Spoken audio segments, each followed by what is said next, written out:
Hello, everyone, and welcome to episode 9 of the Odds and End podcast, where we talk about important events and how likely they are. And today we're talking about the American elections, which is almost surprising that we haven't done this one already, but whatever. I wanted someone good, and we've got someone good. This is Peter Wildeford. Peter Wildeford co-leads, have to tell me if that's the right word, Rethink Priorities, which is a big, 50 to 100 person research shop. And Peter is also a top forecaster. He's currently running second, but I think it is third in the Metaculus Quarterly Tournament. He won the last one. He's not to be messed with. And American politics is something he, always seems to have a model on that he's building. So this is going to be a good one. Mine. Yeah, you're always forecasting the next election. It's like the Super Bowl for forecaster nerds. Yeah, we can talk about your American politics experience if you want. I don't know if that's a story that you want to go talk about. But sure. we'll start with what is your experience of forecasting? What's your relationship with? Well, actually, the whole reason I got into forecasting in the first place was having a lot of fun predicting the 2020 election between Trump and Biden. I think COVID got me pretty interested in forecasting probably could have been really important here, and I was kind of bummed to have not actually tried to work very hard on that. But yeah, got pretty interested in the 2020 presidential election and also the Senate election and House election, trying to make models for that and forecasting the outcome. Yeah, no, I think that matches my experience. I think I got involved in COVID and I was like, wow, there's these people who can figure out what's going to happen. And they seem to be quite accurate at it. And I found that, I guess, quite moving. Were there any big insights that you got from the 2020 election that you think that you got other people didn't get? I don't think so, unfortunately. No. I love the honesty. Okay. So I think the first thing to go with here is maybe pairings, but you can tell me if you don't think so. Maybe you just want to talk about some overall stuff. Whichever way of those two you want to go with, either talking about the different pairings and how they shake out for you. For astute viewers, we're not going to do. We're using a different version of the graphing platform that I work on, Estimator, that I run, and so it might be better than in previous weeks. I'm never going to give up on this graphing thing. If you're listening on the audio, you're just, you're missing out. You're not missing out on much at the moment. One day you will be. And, in a better world, we just copy. Peter has a big table he uses. But I presume you can just tell us some things from your big table. For sure. So by pairings, you mean who's likely to actually be facing off in the general election? Yeah. Yeah, and how do those face-offs work for you? Yeah, sure.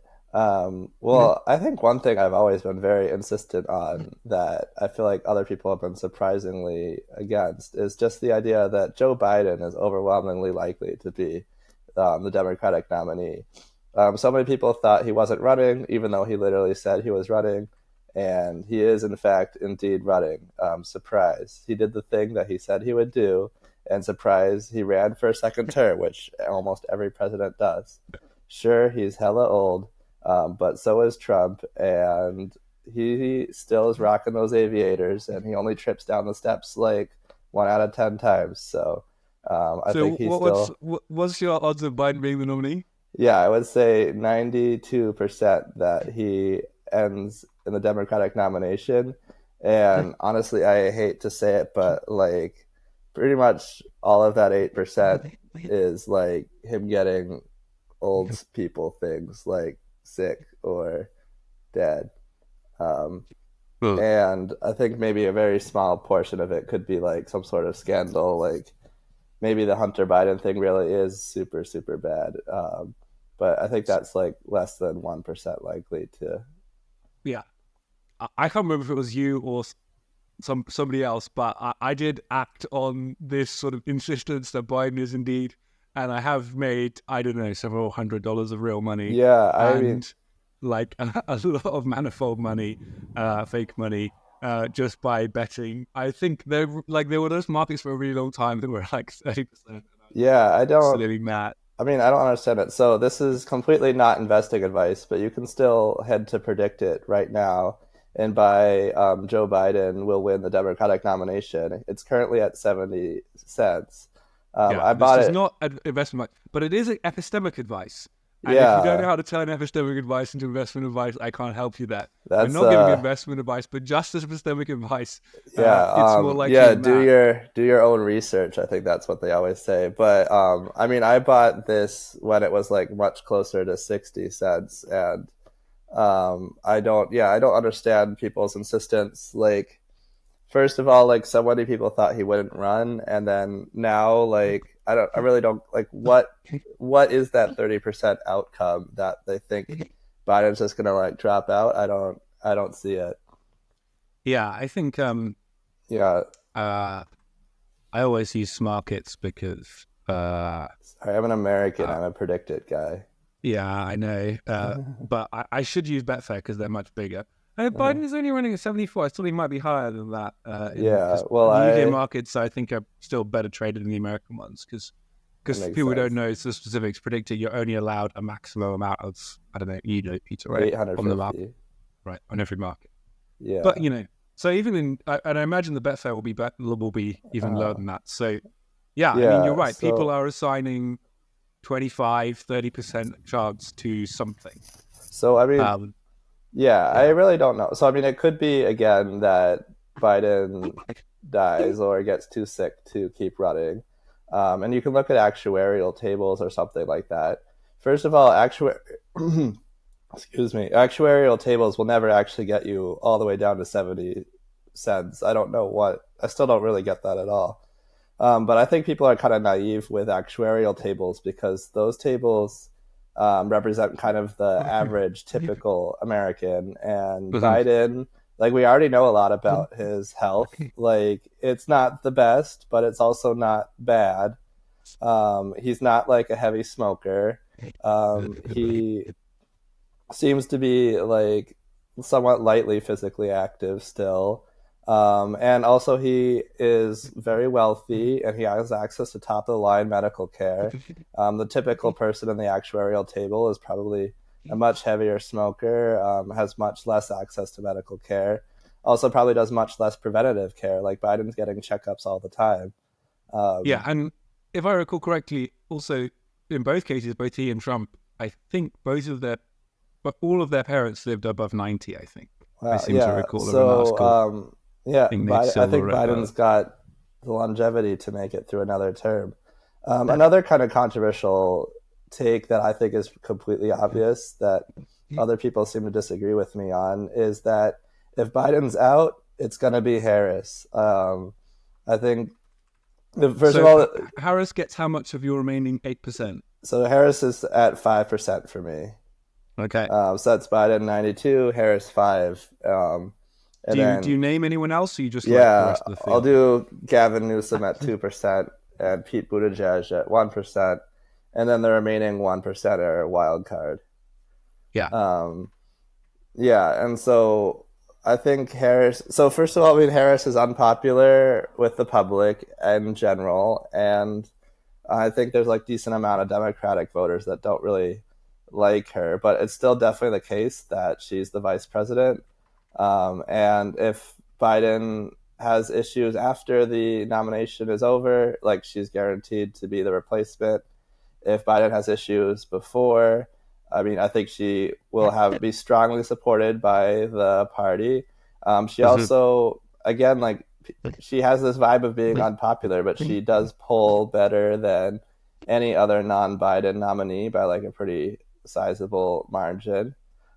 I don't know And how is that much. even taking into? I guess, but certainly, Buttigieg probably has the name recognition because obviously some of his Yeah, name recognition messes with that stuff. yeah, and then I mean, I think another thing is also just like who's actually going to want to run against Harris.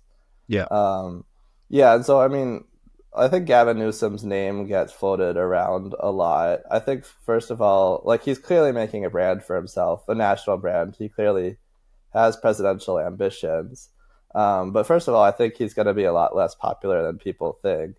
And secondly, I don't necessarily think that he would like. I think he would kind of wait his turn, so to speak. I don't think he's going to be like going rogue against the Democratic establishment. He seems kind of more like an establishment guy. Sure. I thought I don't know. I think it was Iglesias had a take that I liked, which is that kind of the American system is healthier when the blocks of the left choose their candidate and then put them up, and then the public has to vote between them, rather Yeah. than you just kind of like get like wild candidates. And then the idea that like Trump can just like come along and be like, like maybe I should be president, like in some sense, like a closed, even if it's like voted for a closed primary may just be healthier because then you, I thought that was kind of interesting, an Yeah, I interesting mean, take. That like therefore that Newsom and Buttigieg maybe is like the sort of centrist kind of same lane as Harris would be yeah. like they would do some internal jockeying and then one of them would be kind of put forward and that would be So I think like yeah. So I would say two other things you're not seeing here that other people talk about is you're not. I'm like in my opinion, I'm not expecting Sanders or Warren to leap in to the election. I guess in this like 8% of cases where it's not Joe Biden, maybe in like 5% of those cases, there's like a Sanders or Warren or someone else running against Harris on the progressive side. But I would imagine Harris might actually still be favored in that scenario.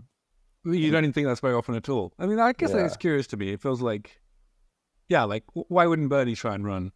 Well, Bernie, I think, is also very old. He had a major health scare on the last campaign trail. And so I don't think that he's interested in running again. Additionally, I think Biden and Bernie get along quite well, unlike, say, Bernie and Hillary Clinton. Well, so kind of like Biden's like the presumptive candidate would be Harris, and therefore like to like not kind of go out again. There would almost be a sort of lane thing there as well. Yeah, I mean, I think the Democratic Party was really trying to clear things for Harris. Particularly because it would be quite late in the day at this point. Yeah, yeah. So you have to imagine that, like, at what time in the primary would Biden drop out? Because, like, so I mean, I guess my breaking news, he's not just gonna like drop out this month because he feels like he's too old. Like, he's already in it. He's running. Yeah, He's only gonna stop running if he's literally forced to. And so, like, how many primary states would there still be left in order to mount a nomination? Or right. like, are you really going to get to a contested convention where the delegates vote for the progressive candidate? Like, I don't think that's going to happen. So I think Right. you need Biden to drop out early enough for there to still be time for a competitive primary. Otherwise, it's going to be Harris. I'm a big fan of that ain't gonna happen. One of my big beliefs in forecasting is the thing that usually happens the amount it usually happens, and Yeah. candidates generally run again.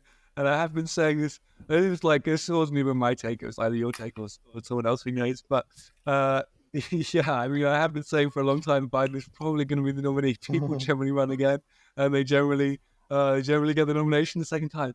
So okay, let's look at the Republican side. So you've Yeah. got Trump. Um, who else? So, I You mean, got, I guess DeSantis. I don't know how deep in the field we're gonna go here. Maybe I don't know. Oh, Maybe like three or four. also Well, you can you go. before we jump into the Republican nomination, I just want to also laugh at the fact that we made it through the entire denom without talking about Marianne Williamson or JFK Jr. Yeah. And I think that was an appropriate choice of our allocation of airtime. So moving on to the Republican nomination. Yeah, so I guess, yeah, so I have like Trump at 78%, DeSantis at 9%, Nikki Mhm. Haley Tim Scott at 4%, Nikki Haley at 2%, Vivek at 2%, Mike Pence at 1%, and then I'm putting the other 4% on other. Right. Um, Why does Pete Buttigieg get his first name? Okay. Okay. I'm gonna be googling how to spell Ramaswamy. You can Oh, talk. yeah. You can talk me through. You can talk me through your thoughts on why these things are. Yeah, sure. Okay. So, I mean, I think oddly enough, Trump is the clear favorite in the race. His polling lead over his next closest rival is still astronomical. And also, like, it just won't budge. Like, this man can get indicted for so many crimes. He can skip debates. He can say crazy things, and people still keep either liking him or hating him based on kind of views they formed a long time ago. I think it's definitely Trump's Republican Party. He's definitely the standard bearer. And it's also just really awkward that like a lot of his rivals just still can't possibly criticize him. Yeah. So yeah, I think the remaining 22% comes from just like chances that his legal problems get even more worse. And that like people start turning on him somehow.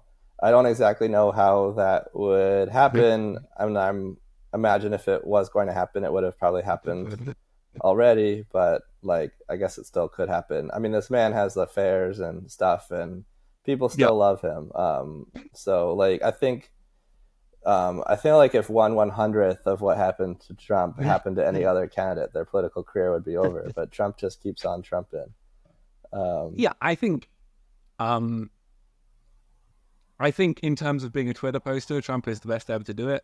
Yeah. And in terms, like, he really does have some kind of preternatural hold on the US psyche at times. Mm-hmm. And when he said, I could shoot someone in the middle of Fifth Avenue or Madison Avenue, somewhere I don't understand roads in America. But yeah, he was right. Like, although he wasn't literally right. I hope, I don't know, genuinely unsure. But he was at least vibes right to say he could really do a lot of stuff. Yeah. And get away with it. Yeah, and so, I mean, I think these were hotter takes a few months ago, but now I think it's kind of, I mean, and I did have these takes a few months ago, so I guess prescience points for me. But yeah, I mean, I think Trump just is an unmovable object, and that also pushes down the probabilities for everyone else. I think DeSantis ended up kind of much weaker than people expected him to be before. Yeah. I was always kind of skeptical of DeSantis. I think like right after the midterm election, what DeSantis was actually trending higher than Trump in the prediction markets, but I never put DeSantis higher than Trump. But I did have them at like 55% Trump, 40% DeSantis at that point. And so now I'm at 9% DeSantis. So I've definitely had major negative updates on DeSantis. I think I definitely had him too high at that time.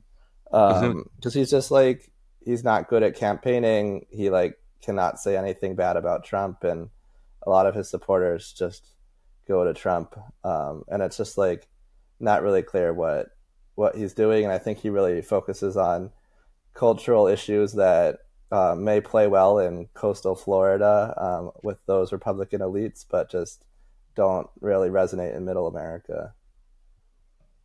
Now, yeah, I guess so. I guess my take, again, stolen from a discussion I had in your company the other night, is now, again, I come up with relatively few of my own ideas, is now the indictments probably like aren't that important, or no, that's not my take. My take is, no, the 14th Amendment is the take I mean to make here, is that the 14th Amendment stuff about people getting struck off ballots, it doesn't seem to make that much difference. Like, because it has to be struck off a ballot. In the nominee, he's not going to be indicted in the nomination because then it's like the Republicans who have to strike him off. And in the general, he has to be struck off by the state he can actually win. Yeah. And in both of those cases, that seems unlikely. It's possible that, I mean, I'll look at Manifold and find the market for whether it happens at all. But it just most of the time that it happens, It just doesn't matter. Mm-hmm. Do you agree with that? Yeah, I mean, I think it's kind of fanciful that we'd expect this to happen. So I haven't really given much thought to it. I mean, obviously, I'd love it to happen, um, and I mean, I think Trump deserves it personally, but I just don't think it's going to happen. Right. Sure. So it hasn't really factored into my decision making. That's right. We have the ability to make. I can't remember if manifold nodes work. Do they work? I think I can't remember if they work or not. But at some point, for listeners, we now have different node types, and so I can bring in things from the various prediction market. But that's cool. Yeah. But is it? But basically, I enjoy using this so much more that I decided to use it today, even though it's a bit janky. So yeah, I mean, I think that's all the time that it's worth giving to that. So just, I don't know, very unlikely, 1%. Maybe you think even lower than 1%. I don't know. What about indictments? I mean, I guess you're given 22%. Like, what chunk of the 22% is that indictments are pretty important here? Oh yeah, maybe like 18%. Right. And do you have any like broader sense within those of which indictments you think particularly matter, or how they're going to matter, or is it more like a general, like there can just be like a snowballing kind of like? Yeah, so I think there are multiple paths. Yeah, I think it could just snowball, though. I guess so far we haven't seen much indication of that. I think also then there could just be like more shocking developments in the case. So he's currently facing 4 indictments. I think the New York one for like kind of like lying on financial statements is kind of like not really that interesting relative to the other 3. And I think when you poll people, excuse me, that's the one they clearly care about the least. I think the classified documents case is like the one where it's like most obviously clear that Trump is like looks quite guilty. I mean, obviously, like innocent until proven guilty in a court of law, of course, but it just doesn't look good for the Trump man in that case. And in my business as a forecaster, I would say he's probably going to be charged with something in that. And I think that's like the most clear case. But that case is also kind of technocratic. And while I personally don't want a president who is mishandling classified information, I don't think it's necessarily the kind of thing that the voters spend a ton of time thinking about. So that really, and at least vibe-wise, yeah. I mean, I think his behavior objectively was quite a lot worse than, say, Biden or Hillary. But like, I think vibe-wise, those things can feel a bit interchangeable. People say, "Oh, but Hillary emails, Biden, there's some sort of like laptopy stuff, there's some sort of documenty stuff." Like, I don't know. Yeah, I guess I don't necessarily buy that it's going to like push significantly on his base, certainly. And I don't know. I think even independents, I probably struggle to empathize with, but they seem to care less than I expected. Yeah, I don't know what that is, but I mean, I think these sorts of things are definitely going to make some difference on the margin. Yeah. There's probably not enough difference in the Republican nomination where everyone loves Trump, but when it comes to the general, I think you're going to see some sort of effect of this. And then, I mean, I think also people still are quite upset about election denial in January 6th. I think Donald Trump does have a sore loser vibe, and I think you saw in the 2022 midterms, like a lot of the candidates that were actively promoting like that Trump won the 2020 election, these candidates suffered much larger electoral losses than you would expect just from kind of base rates. Yeah. So, if we had like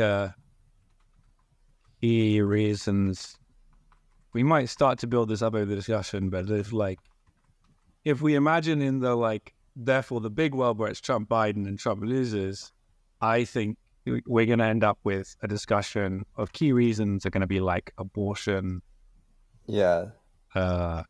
crimes,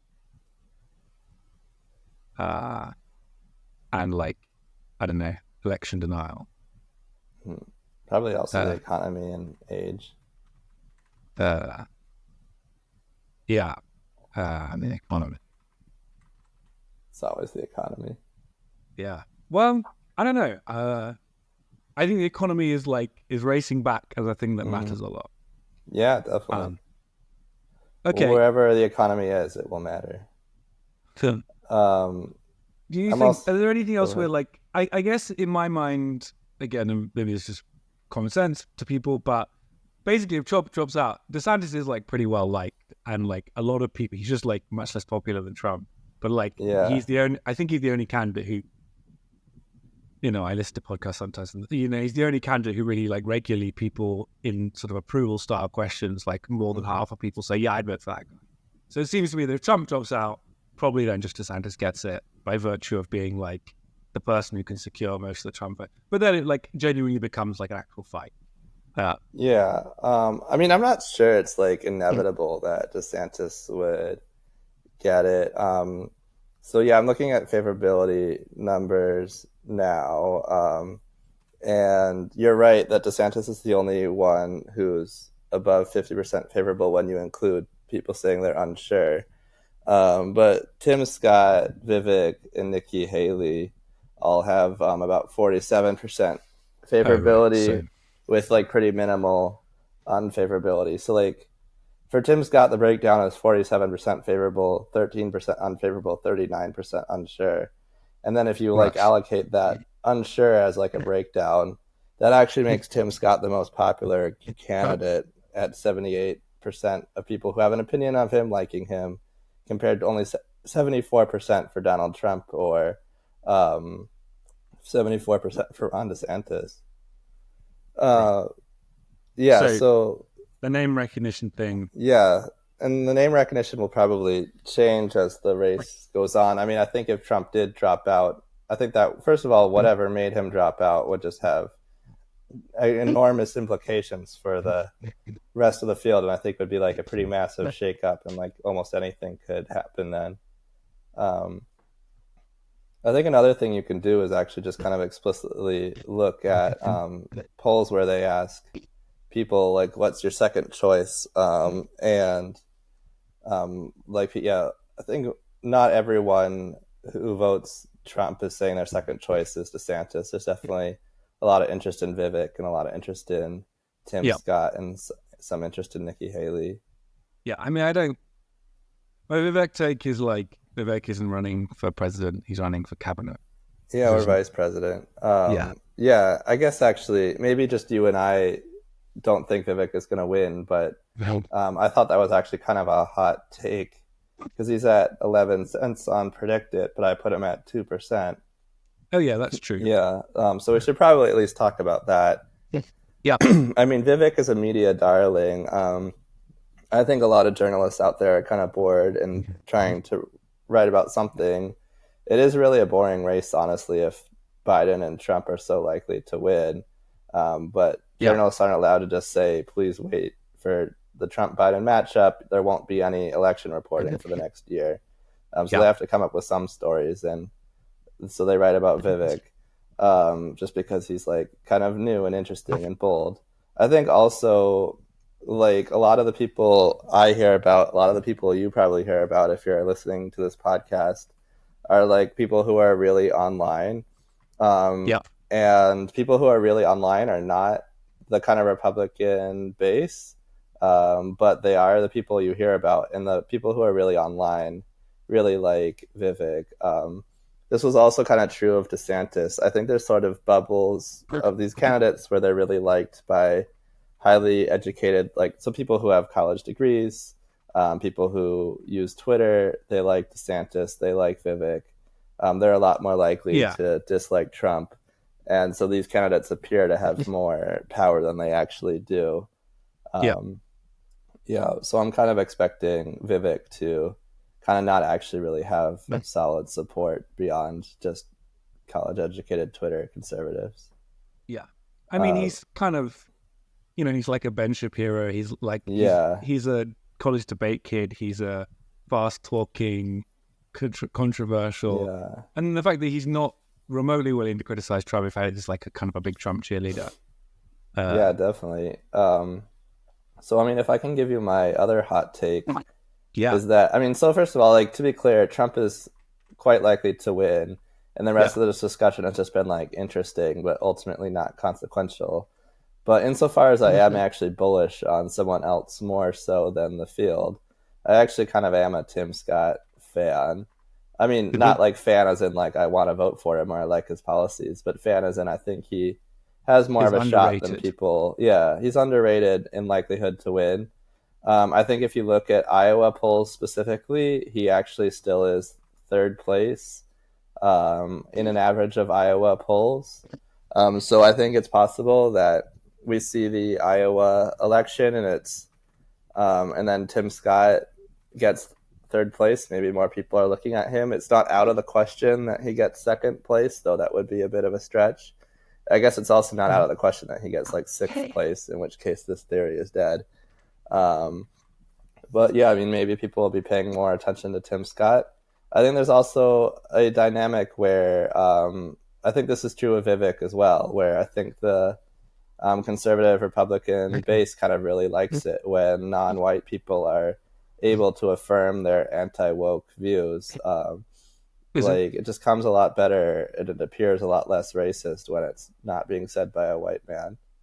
Yeah, yeah. Do you therefore don't really buy? I mean, do you think Trump is going to be in the debates at all? Is he going to start attending them? And like, it hurt him a little bit. Like, is there some chance that like repeated non-attendance of debates over time and again is going to hurt him? I mean, I think it's really unclear. So my expectation was that the first debate would not, him skipping the first debate would not hurt him at all. It turned out that his polls did actually decline a moderate amount in the wake of him not attending the first debate. But two caveats. Since then, in the 538 average, his polls have returned to completely pre-debate normal. So it was like just a minimal blip. And second of all, the timing of these polls was the same time the Georgia indictment came out. So it's very difficult to untangle the effect of the Georgia indictment versus the effect of skipping the debate. But I think my end conclusion is that Trump faced very minimal to zero actual punishment for skipping the debate. And so I really don't see why he wouldn't just skip more of them. So, I mean, what chance do you think that there is that Trump skips, I don't know, all of the next three major debates? Well, for just the Republican nomination, yeah. Yeah. I would say maybe like 80%. Right. Okay. And okay, you don't, and like, I mean, you're but like my pretty guess though confident is, that doesn't hurt him. yeah, but my guess though is that he'll end up having to debate Biden. Yeah.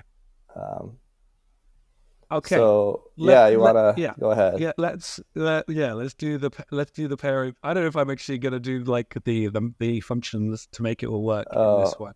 I mean, I have it. You already have the tables, so yeah, I have it ready. Out. Maybe we can find a public copy and link it to people. So yeah, just sure. read themselves. So but, let's grab them. Yeah, I mean, so the matchup likelihoods are just mathematics, assuming the two primaries are independent, which of course they are. So you just multiply the probabilities across. Sorry, I mean more the beating. So like, does Biden beat Trump? Does Biden beat Scott? Well, I'll just say really quick. So you have a 70% chance of a Trump versus Biden matchup. Yeah. A 6% chance of DeSantis versus Biden, and then a 4% chance of Trump versus Harris. And then other matchups are possible. Including one of my favorite possible matchups, which is DeSantis versus Biden, but also Trump is running independent. Yeah, do you have that in your general election? That Trump could run independent. Yeah, okay, that is. I had forgotten about that. Yeah. So I mean, yeah, like what? Don't sleep on that drama. That could be really fun. What is the chance that Trump runs independently? Yeah, so obviously he has to lose, which we said was 22% likely. And then I put it Yeah, at, though presumably some of that chunk is him not running, right? Is like him yeah, dropping out. yeah. So I put it at 20% of the times he's doesn't win, he's running third party because Okay. I mean, this is a man who just cannot lose. I think he'll think he won the Republican nomination still and it was stolen from him, and then he needs to run to avenge himself. Um, I think it's a pretty Okay. stupid idea, but this is a guy that doesn't necessarily think through his actions. Uh, yeah, yeah. Though I think also like I think it's like his one of his best and like worst traits, or like his most powerful and weakest traits, is that Mm-hmm. he's like so reflexive that like while everyone else is like, what should we do? He's like, we are marching on. Like I am in a car and like I am trying to like get to the capital, and Mm-hmm. like I feel like if I had accidentally, you know, cack-handedly encouraged a mob to march on the capital of my country, I would be like in a panic on the floor. I'd be trying to decide, even if I would literally try to want to be part of that coup attempt, even like bad coup attempt, I think I would be like very poor at like snap judgment. But he was just like, he was telling his driver and they had to kind of stop him or something, or that's the account that we hear. And Yeah. I find that kind of just wild. Like, oh, right. Reflection guy. Mm-hmm. Okay. So yeah, so there's Trump. So that is another case. So it's like Biden, DeSantis, Trump. Mm-hmm. Could happen. Okay. Um, So yeah, I mean, yeah, basically the vast majority of the probability shakes down to like two outcomes, really, doesn't sure. it? Yeah, the Which two outcomes are Trump versus Biden or not Trump versus Biden. uh, yeah, yeah, basically. Um, so what uh, what uh, what happens in Trump versus Biden? Yeah, so great question. I think that Biden is favored. Um, I think if you look at the polls right now, they are tied in an average of the polls. But polling this early, so we're still more than a year away from the election. Polling this early tends to have pretty high margins of error, and so I mean, I think you should have some factor for the polls in your model, but I would prefer to kind of go more off of like a prior or like fundamentals based analysis, This is and largely ignore the polls at this state, or maybe shift your prior a bit towards the polls, if that makes sense. sure. Um, so I think factors for creating this more fundamentals approach is you kind of remember, I mean, this is, to be clear, this is a rematch, like Biden versus Trump faced off earlier, and Biden won by 4.5 points in the popular vote. I think you also could look at kind of special elections and the 2022 midterms, which kind of show kind of a continued trend that Biden would be favored again. And I think there's like some additional factors that we talked through. There's the fact that this time around, there's Roe versus Wade in the balance. Abortion and pro-choice versus pro-life is going to be a major factor. It turns out that abortion is actually quite popular. And so I think that's going to push more in Biden's direction. Additionally, the things that happened since last time was all of Trump's election denial, all of January 6th, all of these indictments. Like that's gotta have to matter on the margin, at least some amount. So that also pushes in Biden's favor. I think the main thing that weighs against Biden is like I mean, I don't really believe that presidents actually create the economies, but we do have to admit that the economy was actually much better under Trump than under Biden. And I think voters are going to remember that. I don't necessarily know what the economy will look like more than 1 year from now when the election takes place. So I think this factor could change a lot. It could become a lot less potent, a lot more potent, depending on how the economy shakes out. But that certainly weighs against Biden. And I think the other thing that weighs against Biden is Trump is old, but Biden's even older. And I think age could be kind of a negative factor or a major reason why voters don't vote for him. Yeah, I think Biden, my sense is kind of that Biden is seen as like noticeably older than Trump. Yeah, they're definitely Notably, like by Republican-leaning people seem to really think Biden like feels a lot older. Yeah, there definitely seems to be a much larger vibes age gap than actual age gap. And I think probably Trump is coming across at the moment as a more clear speaker, which I think is one of the heuristics people use. Definitely. I mean, Biden's always struggled with his stutter, but he seems to have a harder time controlling it now. Yeah. Do you have thoughts on whether the economy will be good or bad? Like, oh gosh. I mean, you're allowed not to, but I guess sometimes I look at the economy and I'm like, oh, like America's like very employed. Mm-hmm. Like inflation's starting to come down. I don't know whether like the vibes of the economy are going to be in a good place by next year, but I think the economy could be in our opinion, we could look at the economy and be like, wow, this economy is like really going well. And I agree with you that I think there is much inaccuracy. I'm briefly going to like soapbox to say that a thing I really hate is how everybody just talks inaccurately about how this works. You know, Biden is more than happy to say how many jobs he created, even though like Trump didn't cause the pandemic. Job losses through the pandemic were not Trump's fault. In fact, I think like generally the opinion seems to be like the Warp Speed stuff was pretty good. Maybe he made some errors, but like you could like have a mixed bag of discussions. So like certainly Trump doesn't deserve the criticism for like, you know, like there being lots of job losses under his term. Yeah. And therefore Biden's huge job creation, but you know, like relatively ready, like people are very willing to be like, oh yeah, but Biden has created, even people I think who are pretty accurate otherwise, even I think myself sometimes, I try and make sure I don't say it, but there is just like a lot of inaccurate discussion, even while the technicalities of the discussion are true. Definitely. It's all a fugazi. I mean, presidents don't control the economy. Honestly, though, actually, if I was to say one reason why the economy is much better than it otherwise could have been, I think it's because Trump nominated Jerome Powell for Fed chair. And the Fed chair definitely does have an effect on the economy. And I think people may not remember, but Jerome Powell was actually a pretty controversial pick in the beginning because he doesn't have kind of the same like standard academic background that a lot of prior Fed chairs have had.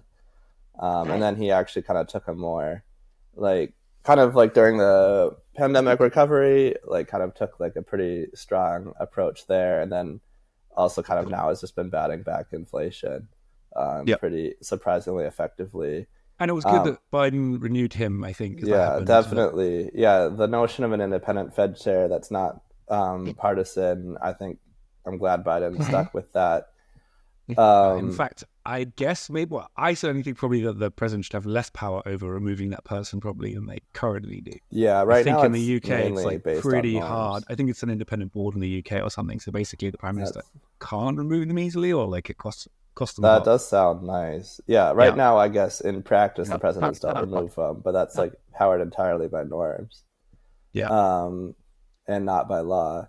I would also say, I mean, looking back in January, February, the idea that we would reduce inflation without causing a recession was like kind of incredible, but that actually now seems to be the track that we're on. Yeah. I would say maybe like 80% chance that we continue to not have a recession.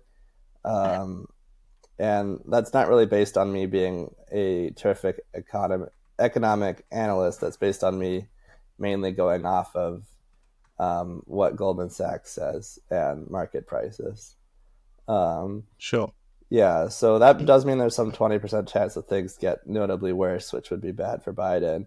But But hopefully things keep getting better and then the public comes around. I think earlier you also said that economics is a lot about vibes, and I think that's definitely true. I think there's actually pretty interesting polling where if you ask people how do they feel about the economy, they indicate it being bad. But if you ask them how they feel about their own personal economic situation, they indicate it being like okay. yeah, But like there's like a notable gap between what people think about the economy as a whole versus what people think about their own personal economic situation, where they're like more optimistic about their own personal situation. And like you said, there is really high employment rates in America and other things. So I guess the hope for Biden anyway is that the vibe session kind of recedes as people become just kind of more collectively aware of the lack kind of various things. I would point out though that like especially for lower income people, people who have seen some of their wages erased in inflation, it's kind of cold comfort to tell them that inflation's going down because that's just a rate of change. And it's like still definitely the case that they have lost effective real wages with the inflation that's already happened. And so I yeah. think unless they actually see their wages increase, I think they do have some reason to be salty. Yeah, another take I'm gonna, throw over and then not really deal with is that I think raising interest rates seems to be an effective way to bring down inflation. Yeah. But it is regressive, right? Like it just Yeah. or maybe equal, I don't know what the word for that is, but it just hits everyone across the board, and like it's quite clear that you could to me at least, it seems obvious that you could do this in other ways, right? You could increase like some kind of taxation towards the top. And I'm generally in favor of progressive taxation, so I think I'm in favor of it when inflation's high, maybe even more in favor of it. I don't know. I'm going to assume that I'm going to guess that you agree with that. But I don't know what we Oh, should have I mean, I honestly don't really know much about that at all. right. I'm But going yeah. to assume you agree with the vibes of that take. Yes. We can have some economists sort of tell me I don't know what I'm talking about. I So mean, I do generally, yeah, support progressive taxation schemes. I guess I should also know that, like, you don't want Trump to win, and that's like Yeah, yeah. I fine. mean, I'd like very relaxed for people. We're not gonna like get necessarily like super into yeah, that, I but like, guess. yeah, we're not journalists. We're just forecasters. Yeah, Um, I mean, I hope yeah, people haven't. I mean, I assume people listening to this by now have figured out or already know that I'm kind of a raging lib. yeah, And yeah, perhaps that biases my forecasts. Um, yeah, I mean, I think it's like pretty important when you're a forecaster to have a track record of enough elections so that they know you're not just like systematically biased towards favoring Democrats or favoring Republicans. Um, yeah, I mean, it's like pretty easy to have predicted Trump doing well in 2016 if you always just predict conservatives will outperform expectations. yeah. Um, so what do you think? Biden v. Trump. So what's the percentage Biden wins here? What do you think? Oh yeah. So speaking of being liberally biased, I think my take is somewhere like 65%. Um, And this is not betting advice, but it is epistemic advice that Peter really thinks this is higher. All told, this is just like much higher than like fan people thinking that Biden could win the election. Um, yeah. and Biden DeSantis, Yeah, I right? did not actually put a particular number on that. At least I haven't reflected on that number as recently as I reflected on the Biden Trump number, but I would say maybe um, it's somewhere in the like high 50s, low 60s. Let's just go with 60%. Um, I think like Um, yeah, so DeSantis obviously doesn't have the indictments factor. I think DeSantis plays much better on the age factor. So those are two things in favor of DeSantis. Um, I think that some things, though, that would not work in DeSantis' favor is that DeSantis is much more explicitly pro-life. So I think that would play worse. The abortion factor would be much larger. I think also there's this, maybe like 2% chance Trump runs independent, which would then tank DeSantis' odds of winning pretty dramatically. There's also, I think, just this Right. like, Yeah, that's true.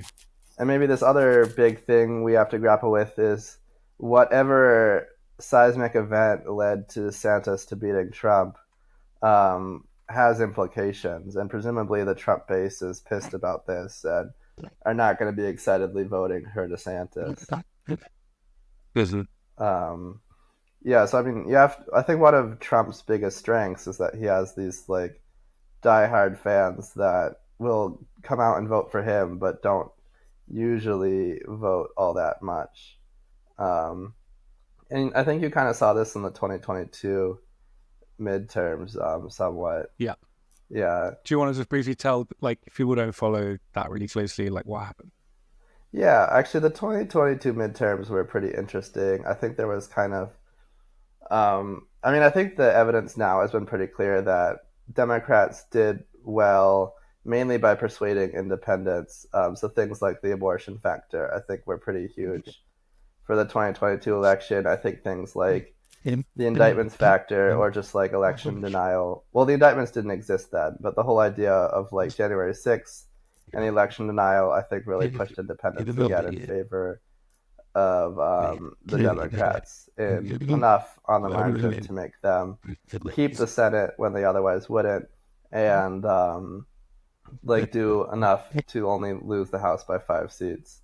I think also in the midterm, you saw Republicans just nominate like absolutely atrocious candidates, where like if they had nominated candidates more in line with the candidates they have typically nominated over the past 20 years, I think they could have taken back the Senate. So I think it was really kind of based on just like bad candidate quality. These like MAGA politicians just don't seem to perform as well. So I guess a quick fire of any of these other ones you want to fill in. I don't know if you had like a Biden versus other number. Like I don't know how. Like we have some more to fill in, but like fill in any you want, and then I guess I have like kind of. Then I guess I might want to move into a question about like what actually other things we might want to predict. But like I don't know. I think you have a Biden versus Scott feeling, maybe, which I think you just might be interested in. I don't know that it's particularly important. It's probably not going to happen, but yeah, I don't know. What other numbers do you have? Yeah, to these, AVB. I mean, yeah, I think in a vacuum, I think Scott could do pretty well against Biden, like maybe being, maybe almost even being favored. But I think so maybe 0.5. Yeah, but actually, huge caveat on this though is that whatever event led Scott to winning the primary has to have been like pretty unexpected and spectacular, and probably not good for Republicans. So I think I would then probably think bounce back up that Biden's going to win 0.55 maybe. Yeah, let's do 55-45. I think also the abortion factor affects Scott as well. Yeah. I do wonder, like, I don't know. I really don't know much about this, but my sense is that, like, black voters are more socially conservative than white voters. But they generally don't like Republicans. I don't know how they would feel about a black Republican. Like, maybe, probably black voters are actually more likely to support abortion, like, limiting. Yeah, I think that's definitely right. That black voters are more pro-life than non-black voters. I think that's also kind of true with Hispanics as well. There's a lot of Catholic Hispanics. So yeah, I mean, do we want to do like a Harris beats Trump, or do we want to just do like a Biden beats other people? I'm happy with whatever. Or is this most of the thinking that you've already done? Because I don't know. I'm happy to. We have actually covered whatever makes your grid work. I guess like I might just like Harris v Trump and then Harris v DeSantis. I might like. Yeah, so I think Harris is also kind of, yeah, particularly not going to do well. I think she's kind of unpopular. Um, I think if Harris replaced Biden, because Biden was also, yeah, sorry, you have to think that like the events that lead Harris to being on this ticket, like Biden, have dropped out. Like that's not going to look good for Democrats, right? Yeah. So I mean, I would think that Harris would be like 50-50 with Trump and maybe like 45% to beat DeSantis. So it's just like really not a good time for the Democrats. Despite, yeah, the abortion factor being here and the age factor going away, it's still just like hella awkward that your major candidate dropped out. Um, Biden, DeSantis, Trump. Your strange sort of Oh, independent. yeah, this is a fun take. I mean, like Trump definitely has to draw like some 5% of the vote away from DeSantis, and that's enough on the margin, I think, to make a Biden landslide. So like that just really can't be good. I would say that would have to like put the odds of Biden winning like much closer to like 80%. Gee. Yeah. I don't know. Is there? I We think also go ahead. We the also only haven't other talked thing. about any other major independent candidates that could run. Yeah. Okay. I mean, like I guess probably let's optimize for like probability. So like who's like the most likely candidate do you think to run in? Oh yeah, actually, I mean, there's like the no labels thing, and yeah, Joe Manchin's been rumored, and that would obviously be pretty something. But I think that's kind of an underrated. I mean, I think that's kind of overrated and not going to happen. Yeah. Mainly because Joe Manchin, I know I model Joe Manchin as like kind of hard nosed, but like actually being pretty good for the Democrats most of the time. Yeah, I mean, I think at the end of the And day, like yeah, presumably he would just lose the race for Biden. So yeah. I mean, I think if Manchin wanted to hand Trump a win, he could have clearly done that, like many years ago. yeah, but he could have Um, just not voted on loads of Democratic priorities in the first half of his or switched administration. parties. He could have switched parties, Yeah. as he like This is, had talked about doing. I mean, I think at the end of in the fact, day, vibes wise, sometimes people already consider him to have done so. So I agree with yeah. you. But I Yeah. mean, no. At the end of the day, Manchin's been a pretty reliable Democratic vote, and I think he And definitely is a Democrat. He's a Democrat who loves his coal and don't get in the way of his coal mining. But other than that, he is a pretty reliable Democrat. Though, if you're a so listener is there anybody who listening, you think if you if you're a listener yeah, Joe listening from Manchin is West Virginia, don't Manchin's very conservative, and you should still totally vote for him. this is I think again like I don't know, this is a fun thing I've done before, is just like throw my other takes that I agree with. I think it's generally beneficial to Democrats to sometimes be able to like take one non-democratic popular stance Oh and then just like sure, cream loads of independent voters. I think Harris sort of does this. Again, this is like none of my takes, like my Iglesias take. That Harris has had like a hard on crime thing for a long time.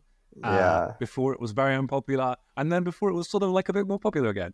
And I think people don't really Well, I like mean, Harris, but I think she's got some good takes here. She has a book well, that I think has aged pretty well, according to Iglesias. yeah. I mean, I'll point you to three politicians who have done this very well. Mary Peltola in Alaska. She, yeah, pro-choice and pro-fish.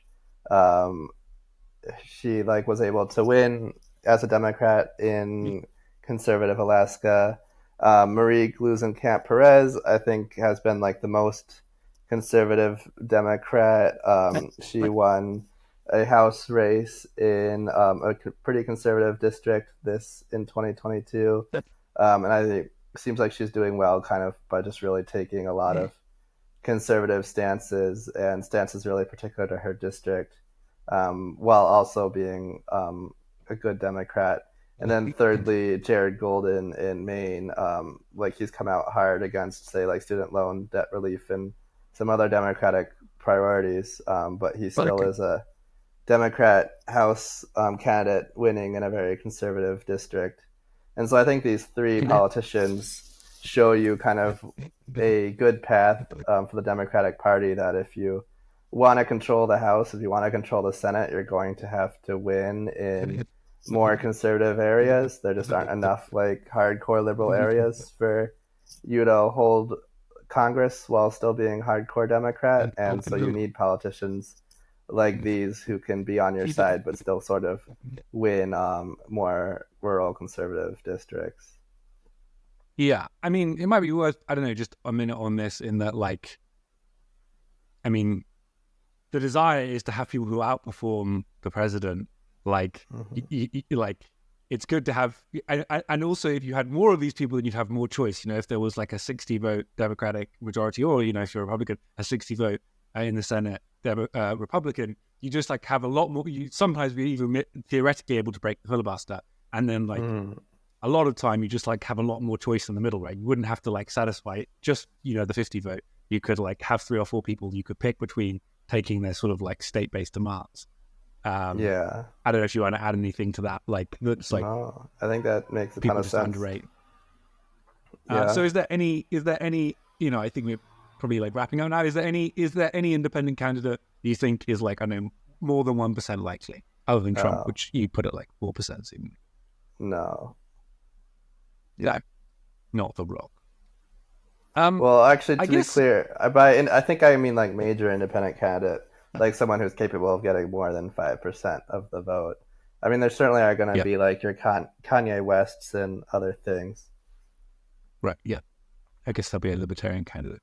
But like no one you think is going to like shift, like notably shift things? I mean, I guess even No, less I than don't 5% think so. of the vote is great.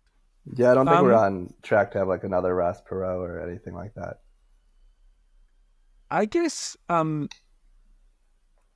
like the final question I'm asked. So what I've heard so far is that basically it's probably Trump Biden, and like it's probably going to be in some ways like a pretty boring race, certainly for a while. But then we're going to see stuff that we've seen before. And I've been thinking a lot about forecasting. I know you run an organization, you know other people who run organizations. Like, what is actually like useful to forecast here? Because like, I mean, fundamentally, this has been like fun, but like for many people who are like actual decision makers, they basically like may like roughly want to know that there's like 70% chance of it's Trump versus Biden, and in that case, you know, like Biden maybe like in your opinion wins like 65% of the time. Like that, like many of these other things don't really matter to them. I guess like they know this recession number anyway. Like, I'm not saying forecast these things today, but if we were optimizing for like providing those people with information, what things might we? I think there's still like, some. So, I mean, I think there's like 2 main implications for decision making. I think firstly, it's just like, is it a Democrat administration or a Republican administration? Because that's going to affect like who's in power, who you have access to, and what their general priorities are. The second thing that matters, I think, is specifically whether it's a Trump administration or not, because I think Trump has a very particular way of going about running a government, and that's also going to have like pretty large implications, I think. I guess you have those numbers easy to hand, so I might just ask them. Do you have? If you don't worry. But you may just have like a Dem Repub, non-Trump Repub. Yeah, sure. So I have Trump at a 30% chance to win, and if you add, and then I also have Democrats in general at like 60% chance to win. So that's like broadly 60% Biden or Harris, 30% Trump, 10% some other Republican. Probably DeSantis, but could be Haley, Vivek, or someone else. Okay.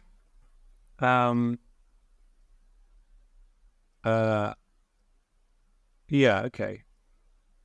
Yeah. I still sort of think. Yeah. this is something that eats at me. Listeners can write in, or they can listen. Yeah, They can also we should take caller questions. But, this is like a thing that we can have a call-in show. This is something I think about quite a lot. Is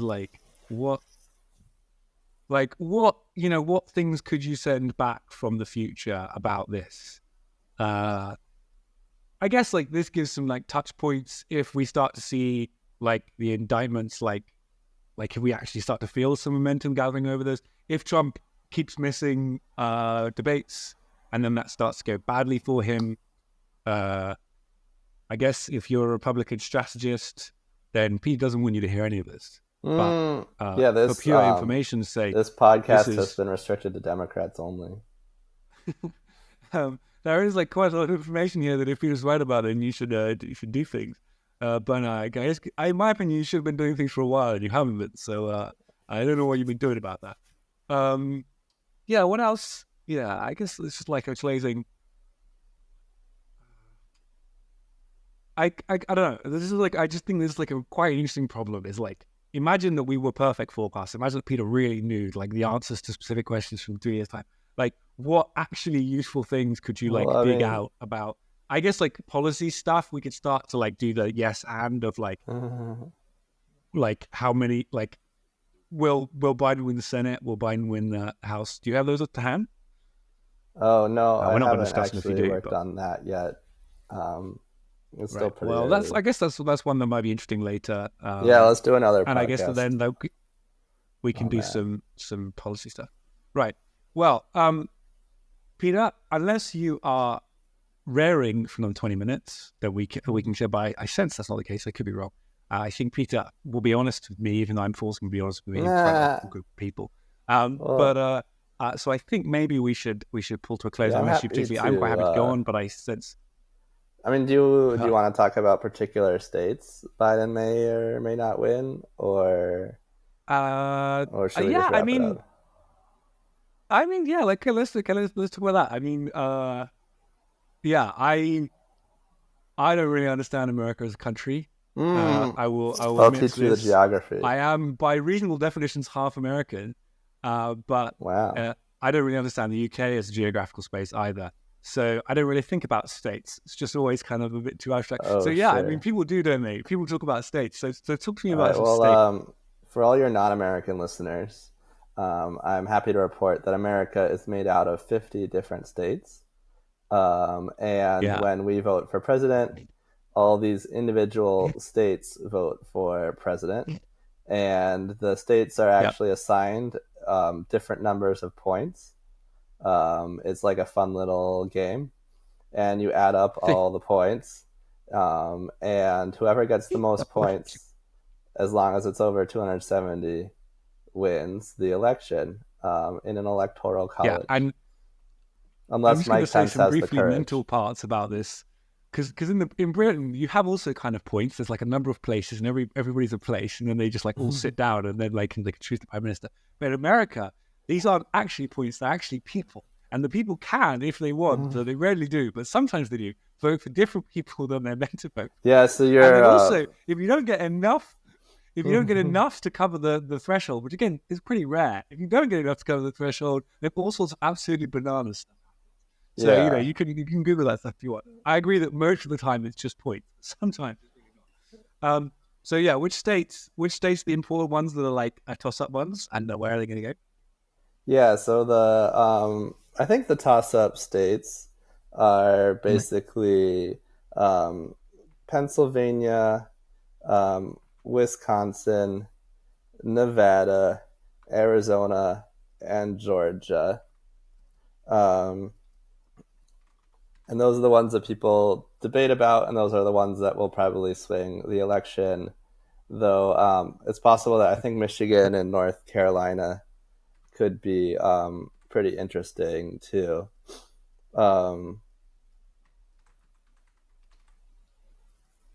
Okay. Yeah, I got nothing about this stuff, so you're going to have to... Okay. I can't even spell Pennsylvania. I know it's got a Y in it somewhere, so... It's true. It's not spelled like pencil, like the pencil you write with.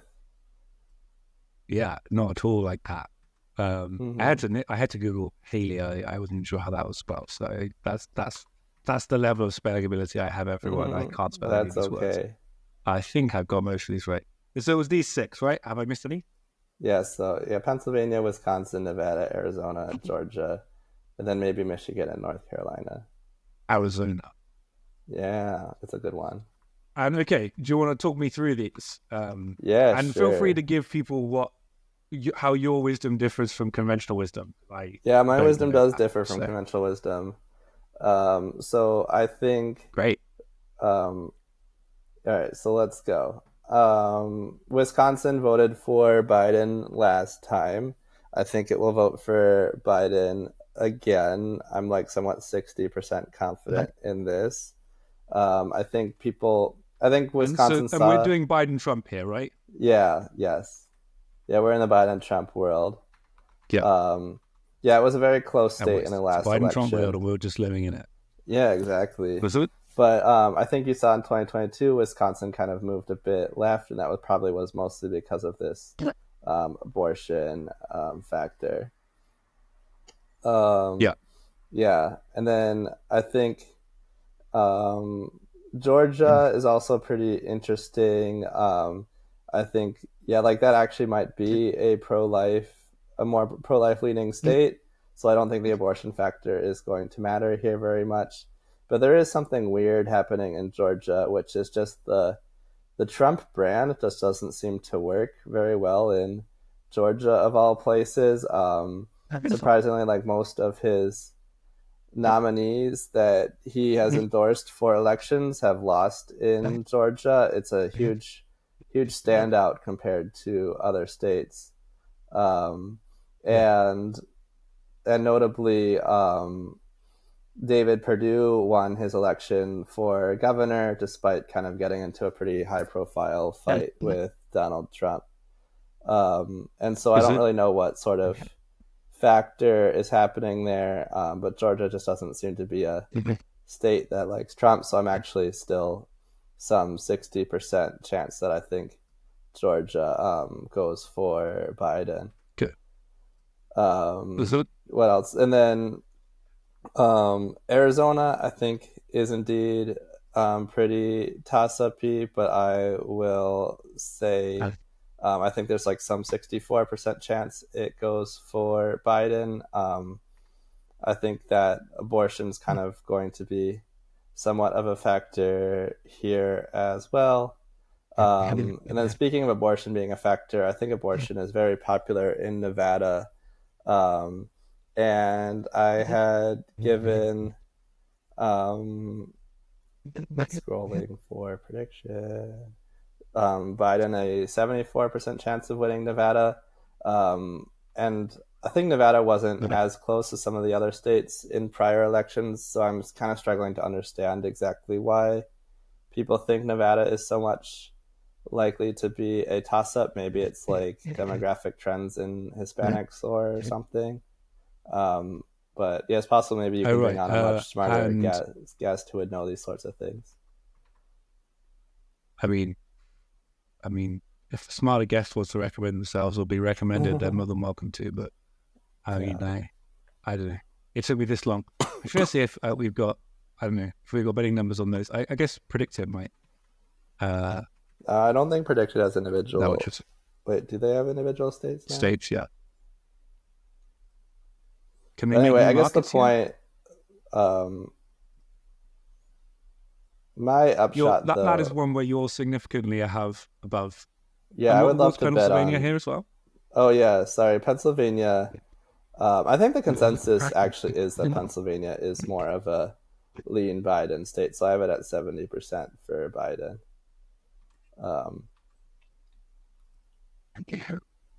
but Okay. yeah, I think my So upshot though is that a lot of these toss-up B states actually lean towards Biden winning, and that I think maybe North Carolina might be more of a toss-up than people think.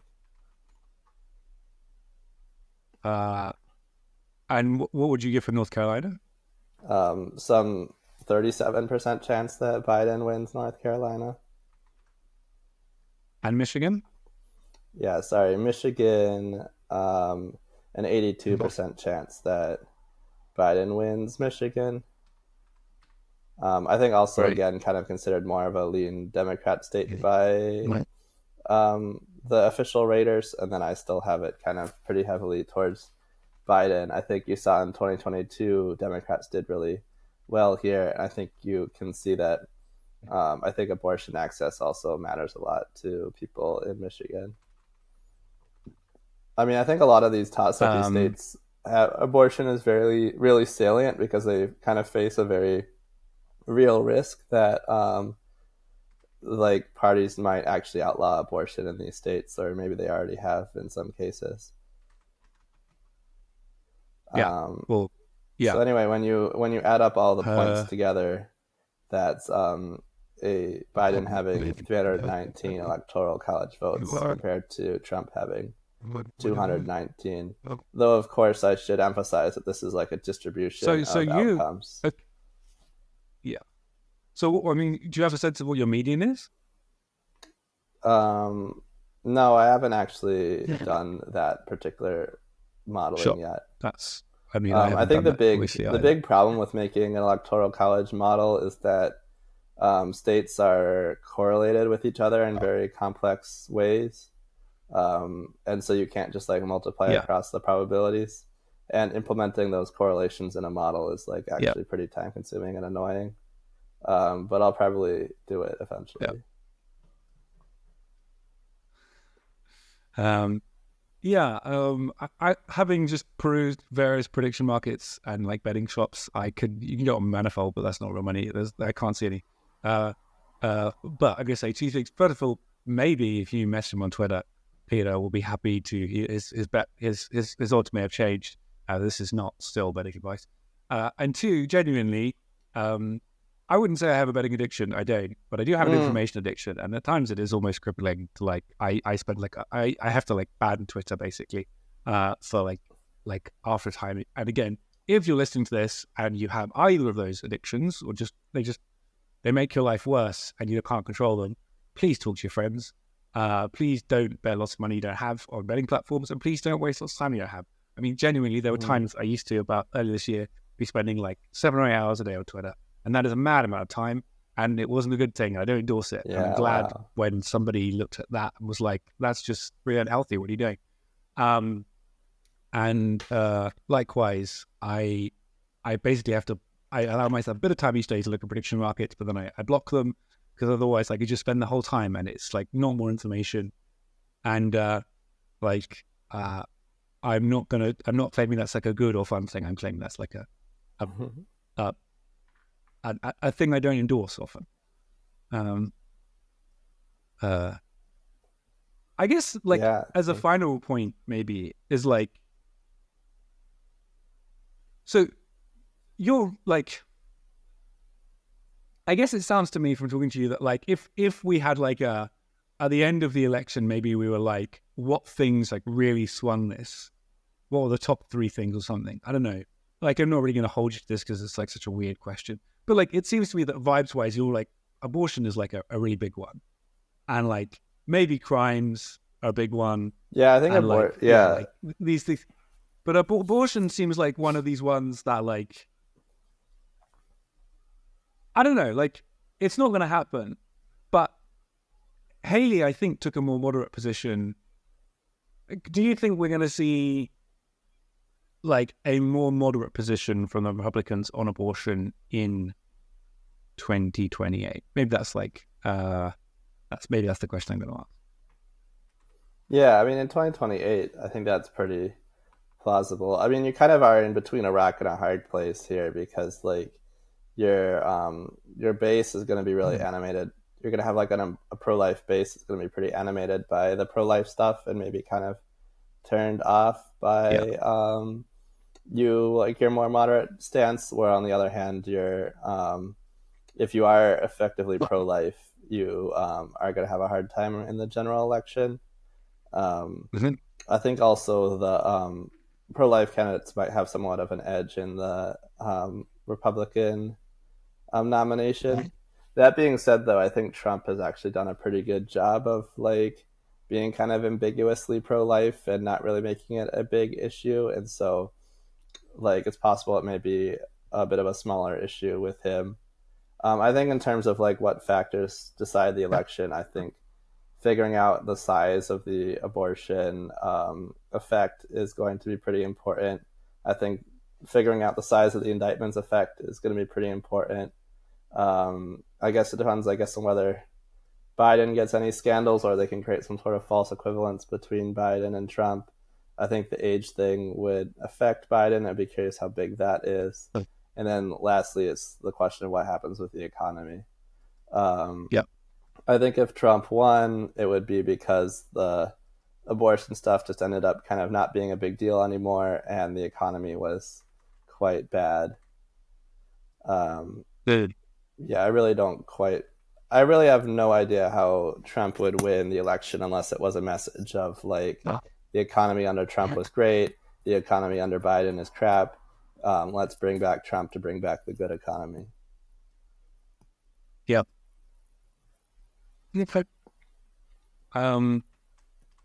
Yeah, I don't know. I think my sense from following this a little bit closely recently has just been like, this feels like the thing you can check in about, honestly, like once a month with. Mm-hmm. Like, I mean, probably the people listening to this absolutely aren't going to do that.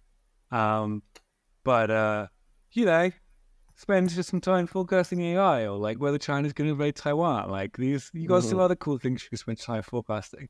This one, there just doesn't leave much information. That's usually like my takeaway here. I don't know. Do you think there's anything we haven't like spent enough time discussing, Peter, or anything we like really missed here? No, I think we've got to cover everything. I mean, again, I would emphasize that the election's not for more than a year, and so there's plenty of time for things to change. And I have actually tried to factor that out into my forecasting. I think if the election were held today, it would be pretty different. But I think I would just kind of encourage people, unless you're like super interested in this like me, I would just probably like take a long nap and wake up next September. Yep. Actually, one question I am going to ask, my final question. Trump wins. What is the chance of some, like, in your mind, January 6th or worse again? So Trump wins it, like, what's the chance that you have, like... Well, I mean, if Trump wins, presumably January 6th events go down, right? Because they're kind of in reaction to Trump losing. I was answering. Well, yeah, what's the chance that, like, there is some absolute disaster, I think? Like, I don't know, he tries to run for third term. Oh, sure. Yeah, there's a wide variety of... I guess he could, like, try to pull out of NATO. I'm, like, definitely pretty worried about what could happen with NATO and Ukraine under Trump. I guess actually, maybe let's try to predict this. What if, like, in 2028, conditional on Trump having won and served a term, you make a Twitter poll that was like, do you think the second Trump term was worse than the first Trump term by a notable margin? I would guess maybe like a 30% chance that people would say yes to that. Like majority yes. And I think also, and to be clear, the remaining 70% is more like the term was just as bad as the previous term. I don't know. I mean, I think Trump is obviously a very terrible president. Definitely one of the worst in history, of course. But I think like the first few years of his term were like kind of not as bad as us doomer libs thought it would be. And it was really when COVID hit that like things got bad. And then it was when the election denial stuff happened that things got tremendously bad. I mean, pretty much everything Trump is being indicted for did not happen while he was president, or like did not happen while he was running for president. It all happened after he was president. And I think that's like pretty interesting. So then, I mean, and so like there may be your sort of like disaster, like collapse of America, kind of like to Civil War type stuff is like, I don't know, 5% or less, 1% or less. Like it's like there's got to be a significantly small chunk of this like notably worse. There's always room for things to get worse. Or like maybe I'm like wrong. I guess like that in my head is kind of like there is chance of a genuine like breakdown in the American electoral system from Trump, which I don't see from many other candidates. Definitely. Like a single percentage point or something. But I'd be curious if you were much higher or much lower than that. No, I don't think so. Okay. Yeah. Yeah, I mean, I think also if you listen to this and you're like, no, that's like, you guys are way too worried about Trump. Twitter user Jgol, I don't think will ever come on the show because he's too concerned about his security. But, maybe we can get like a voice transformer or something. But, I'd be interested to hear the like more kind of more like pro-Trumpy type people be like, I think, I have like a lot of American relatives who are like on the more right-wing side of things, and I think they thought it was just like quite exaggerated, the lib. I would be super curious for you to find a Trump supporter to bring on your podcast. Yeah, I mean, I think they're like, okay, well, we'll see. We'll see if we can find someone who I think can provide like I think has good forecast track. Well, that's my homework assignment. If you're a Trump supporter with even a half decent Metaculus or Manifold track record, I'll happily have you on the show, and that would be, I think. You probably know lots of things we don't. Just get Tucker. We want your information in the market as well. Great. Peter, I'll if you have any final thoughts, I will pass before finishing. No, I don't. Anything you'd like to say to the audience? Thanks for listening to me. I'm sensing no. So thank you so much for coming on the show. Peter also looks like he might just be frozen. So I definitely am frozen. Wow. He can't say anything. Thanks so much for coming on the show, Peter. If he is frozen, viewers, I'm just going to talk to him afterwards, so he'll still feel the thanks. But thanks everyone for listening. Let me know if we can improve this in any way. And it's been a pleasure. Bye.